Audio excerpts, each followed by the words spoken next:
सी net Saraswati academy में आरती वर्मा आप सभी स्टूडेंट को गुड आफ्टरनून। पेपर 2 एजुकेशन शिक्षा शास्त्र इंपॉर्टेंट PYQ स्टार्ट करेंगे। देखिए, राष्ट्रीय शैक्षिक नियोजन और प्रशासन संस्थान NIEPA स्थिति है, ठीक है, स्थित है। तो यहाँ पे पूछा गया है राष्ट्रीय शैक्षिक नियोजन, ठीक है, राष्ट्रीय शैक्षिक नियोजन और प्रशासन संस्थान स्थित है। तो कहाँ पे स्थित है ये आपको बताना है। तो नई दिल्ली में स्थित है। ये आंसर आपका हो जाएगा सी विकल्प, ठीक है, सी आंसर आपका हो जाएगा। इसका शॉर्ट नेम आप याद रखिएगा, ठीक है। ये नीपा जो लिखा है NIEPA, तो national institute of educational planning जो है एडमिनिस्ट्रेशन, ठीक है, ये याद कर लीजिएगा। यहाँ पे इंग्लिश का नेम लिखा हुआ है, ठीक है, ये हिंदी में नाम लिखा हुआ है ये, ठीक है, राष्ट्रीय शैक्षिक नियोजन और प्रशासन संस्थान, ठीक है। और इसमें डिटेल में पढ़ने के लिए डिटेल में पढ़ सकते हो। स्थापना कब हुई थी, तो स्थापना यहाँ पे लिखा हुआ है 1962 में नई दिल्ली में किया गया, ठीक है। उपनाम नीपा लिखा हुआ है, इतना याद रखिएगा। अगला प्रश्न देखेंगे।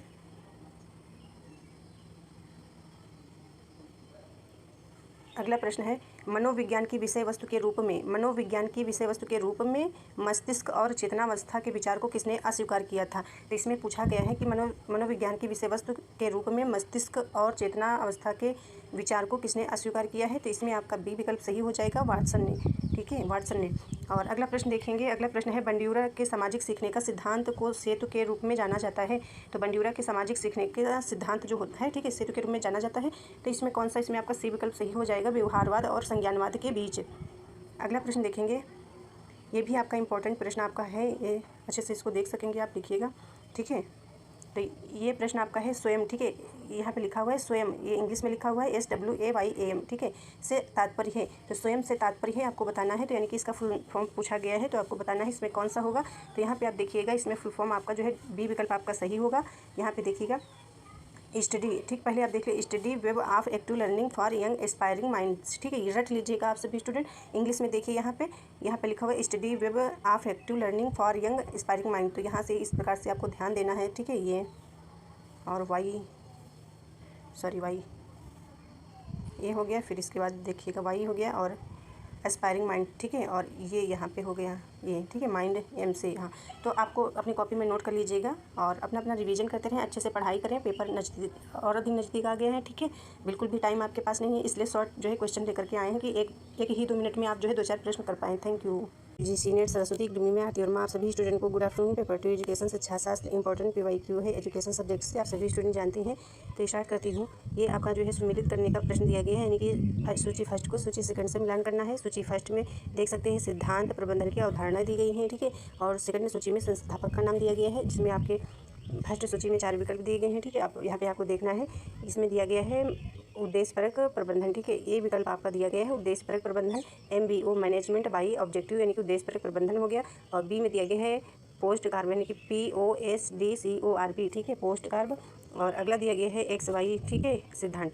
और अगला दिया गया है PDCA, ठीक है, PDCA। अब आपको इसको मिलान करना है सेकंड सूची से। तो यहाँ पे आप देखिएगा, जिन बच्चों को, आप सभी स्टूडेंट को जैसे MBO फुल फॉर्म याद कर लीजिएगा, ये जो है आप फुल फॉर्म इसका याद कर लीजिएगा। ए में देखते हैं, जैसे कि यहाँ पे बताया गया है उद्देश्यपरक प्रबंधन, ये जिन बच्चों को ऑप्शन आता है इसी के आधार पे आपको आंसर मिल जाएगा, ठीक है। तो यहाँ पे देख सकते हैं किसने दिया है, इसके जो है संस्थापक कौन है। तो यहाँ पे आप बताइएगा, इसमें जो है पीटर ड्रकर हो जाएंगे, ठीक है, थर्ड से आप मिलान करिएगा इसको, इस ऑप्शन को पीटर ड्रकर हो गया आपका इसका जो है विकल्प। इसी के आधार पर आपने यहाँ पे देखा ये सी, ये यहाँ पे इसमें जो है आपका ए में आपको थर्ड यहाँ पे नज़र आ रहा है एक ही में, ठीक है। तो आपका आंसर ये हो जाएगा सी, ठीक है, सी हो जाएगा।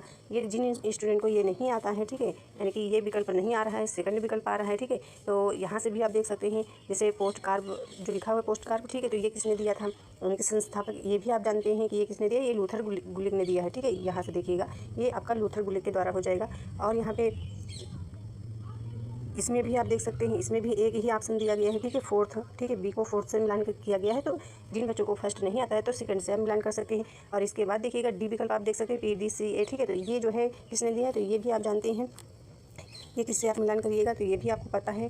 तो इसको आप मिलान करिएगा सेकंड से, ठीक है, यहाँ पे देख सकते हैं सेकंड से। जब आप सेकंड से मिलान करिएगा तो यहाँ पे आपका आंसर आ जाएगा। यहाँ पर भी आप देख सकते हैं, ठीक है, डी को जो है सिर्फ जो है सेकंड से मिलान किया गया हुआ है। अब आपको समझ में नहीं आ रहा होगा, दोबारा से आपको बता देते हैं, ठीक है।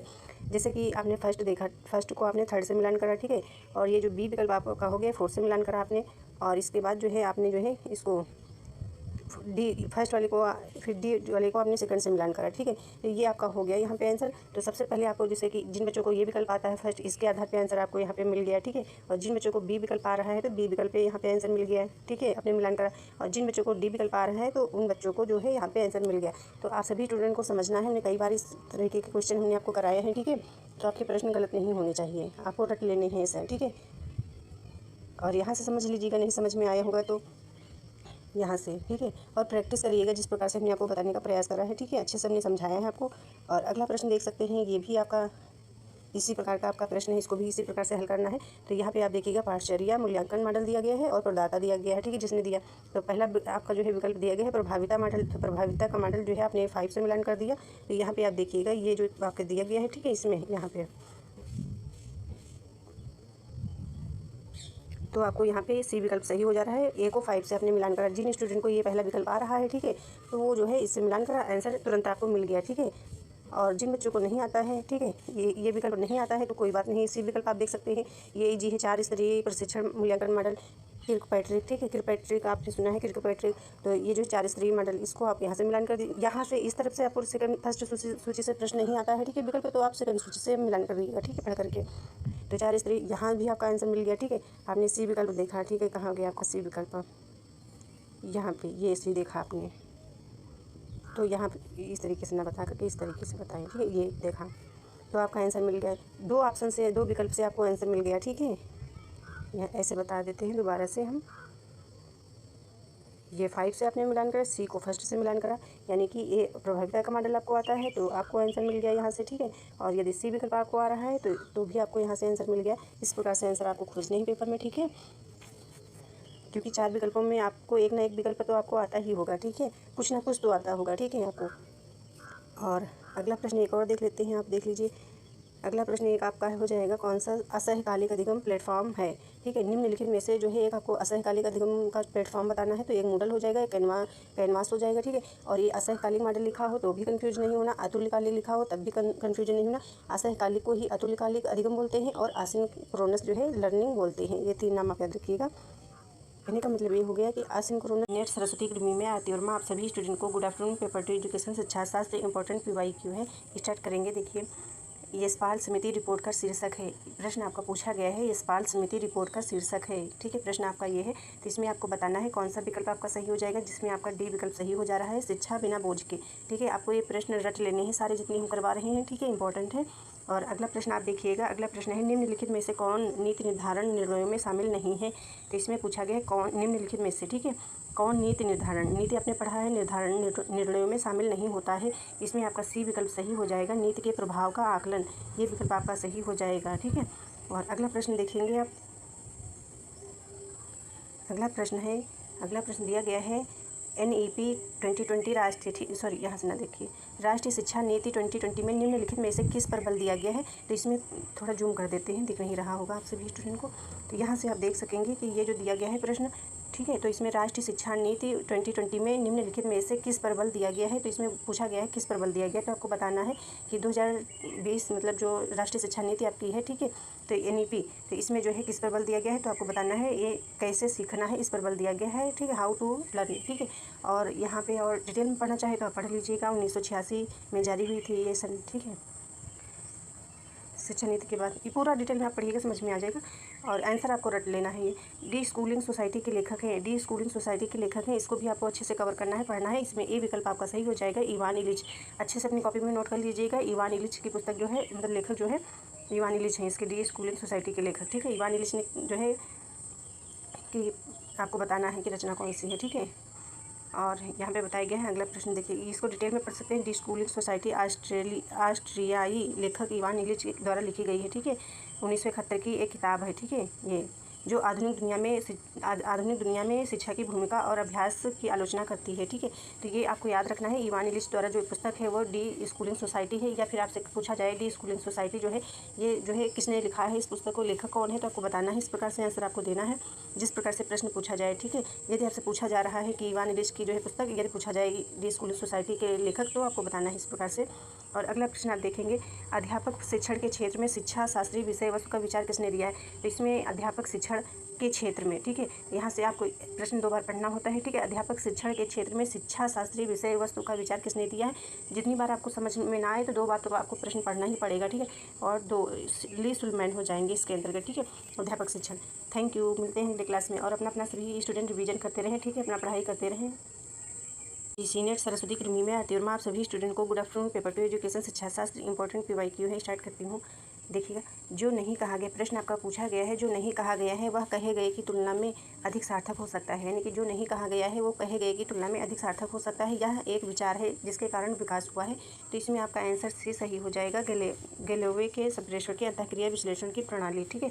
आंसर आपका ये सी सही हो जाएगा। और इसके बारे में हमने आपको पढ़ाया है, ठीक है। एक अंतःक्रिया विश्लेषण हमने पढ़ाया जो जिसमें फ्लैंडर्स के बारे में हमने आपको बताया है और गैलोवे के संप्रेषण के बारे में हमने बताया अच्छे से, ठीक है। ये आपको पढ़ना है एक नज़र में ये सारे प्रश्न। और यहाँ पे प्रश्न, अगला प्रश्न आपका आया है, निम्नलिखित में से किससे जस्ट इन टाइम मॉडल, ठीक है। जस्ट इन टाइम मॉडल के बारे में भी हमने पढ़ाया है आपको।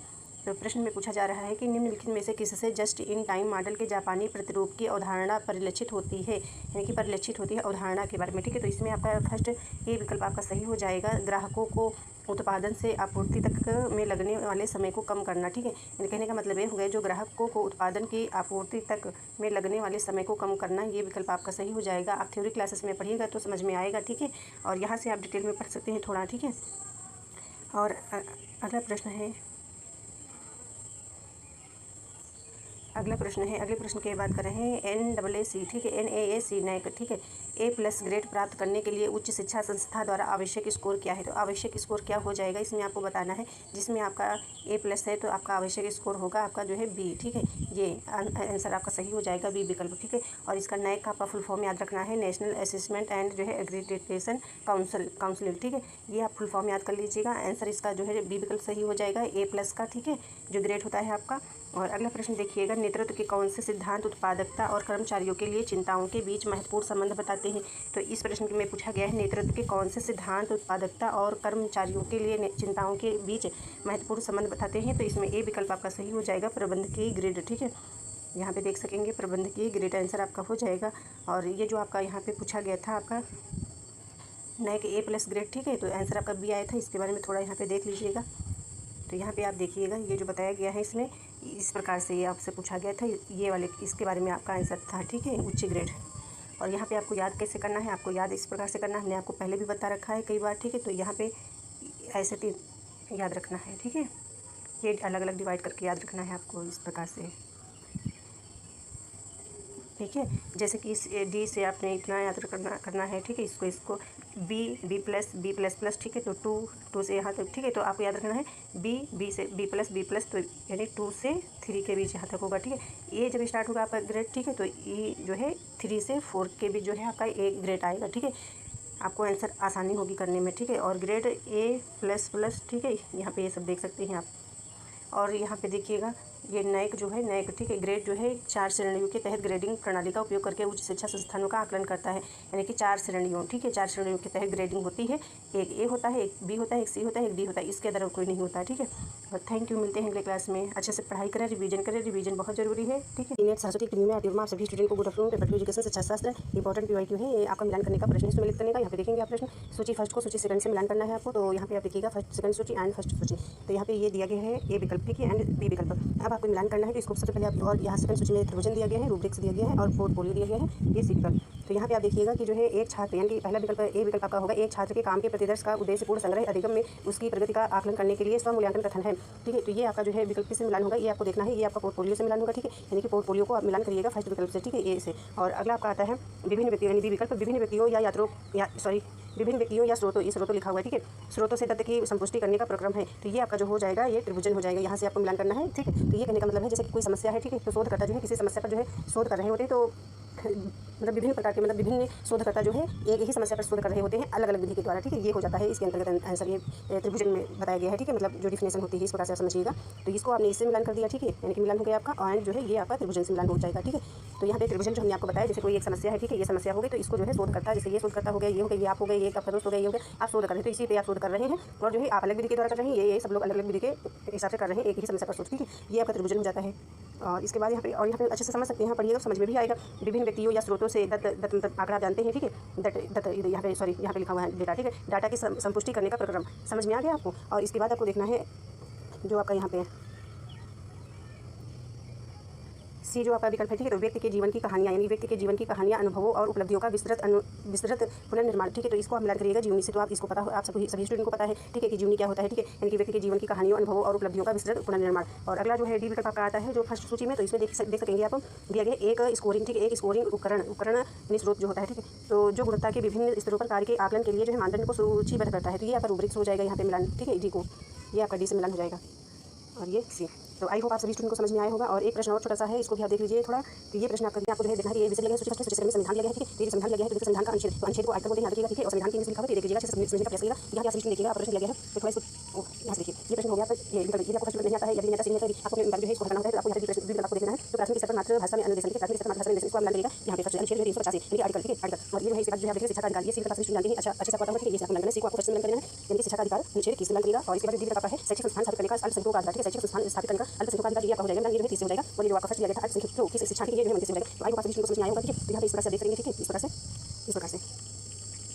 देख लीजिएगा, ठीक है, इसमें आपका ये सही हो जाएगा, ठीक है। तो यहाँ पे दो प्रश्न पूछे जाते हैं, एक तो याद होगा, ठीक है, आर्टिकल या सब अनुच्छेद 30 याद रखना, आर्टिकल अनुच्छेद 1 होता है 21 से, तो ये आपका शिक्षा का अधिकार मिलेगा, right of education, right of education रख लीजिएगा। और ये 350 ये भी आप कर लीजिएगा इमेज में आपके साथ, ठीक है, और इसमें ये टॉपिक आपका अल्पसंख्यकों की शिक्षा, ये भी आप कर लीजिएगा। Thank you. Senior Saraswati academy में आरटीएम आप सभी स्टूडेंट को गुड आफ्टरनून। पेपर 2 एजुकेशन से 6 इंपॉर्टेंट पीवाईक्यू एजुकेशन से है। यहाँ पे आप देखिएगा दो प्रश्न हम आपको कराने वाले हैं, एक आपका हो जाएगा फर्स्ट प्रश्न यहाँ पे देखिएगा और एक आपका सेकंड प्रश्न हो जाएगा, जो आपके ये प्रश्न भारतीय दर्शन के अंतर्गत आते हैं, ठीक है। यहाँ पे आप सभी स्टूडेंट जानते होंगे कि ये जो है भारतीय दर्शन दो प्रकार के होते हैं, एक आस्तिक दर्शन होता है, एक नास्तिक दर्शन होता है, ठीक है। तो यहाँ पे ये जो आपके दो प्रकार के दर्शन है, एक आस्तिक दर्शन हो गया, ठीक है, ये हो गया आस्तिक दर्शन, एक नास्तिक दर्शन हो गया। तो ये आस्तिक दर्शन जो आपका है ये 6 प्रकार का होता है, नास्तिक दर्शन आपका 2 प्रकार का होता है, और इसके बारे में आपको डिटेल में भी बताएंगे, ठीक है। और ये 6 प्रकार के जो होते हैं कौन कौन से नियम होते हैं, तो आप सभी स्टूडेंट को पता है। एक आपका सांख्य दर्शन होता है, योग दर्शन होता है, न्याय दर्शन होता है, वैशेषिक दर्शन होता है, वेदांत दर्शन होता है, और एक आपका मीमांसा दर्शन होता है। और ये जो नास्तिक दर्शन दिया गया है इसमें आपका जो है बौद्ध दर्शन होता है, और एक आपका जो है चारवाक दर्शन होता है, और एक जैन दर्शन होता है। तो 3 प्रकार के होते हैं। और यहाँ पे ये जो प्रश्न पूछा गया है, ठीक है, तो ये प्रश्न आपका कहाँ से पूछा गया, नास्तिक दर्शन से पूछा गया। तो यहाँ पे देखिएगा निम्नलिखित में से दर्शन शास्त्र, ठीक है, निम्नलिखित में से दर्शन शास्त्र का कौन सा भारतीय संप्रदाय वैदिक प्राधिकार को नहीं मानता, ठीक है, यानी कि वैदिक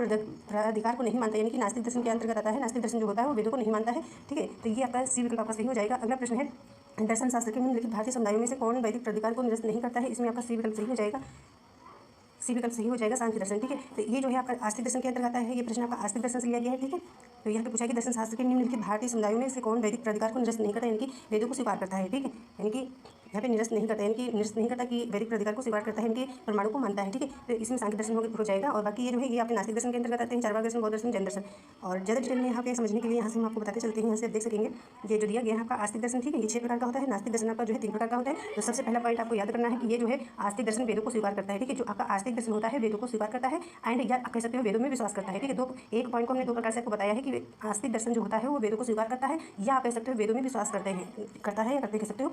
और अगला पॉइंट आपका है वेदों को प्रमाण मानते हैं, यानी कि आस्तिक दर्शन जो होता है वेदों को प्रमाण मानते हैं। और एक आपका पॉइंट है षड दर्शन, यानी आस्तिक दर्शन को जो है षड दर्शन या जो है सनातन दर्शन भी कहा जाता है। यदि आपसे कोई पूछे आस्तिक दर्शन में जो है षड दर्शन पूछा जाए कि किससे रिलेटेड है, तो आपको बताना है आस्तिक दर्शन से संबंधित है, यानी कि बोला जाता है आस्तिक दर्शन को, ठीक है। इसमें 6 प्रकार के होते हैं, तो इसे षड दर्शन या सनातन दर्शन कहा जाता है।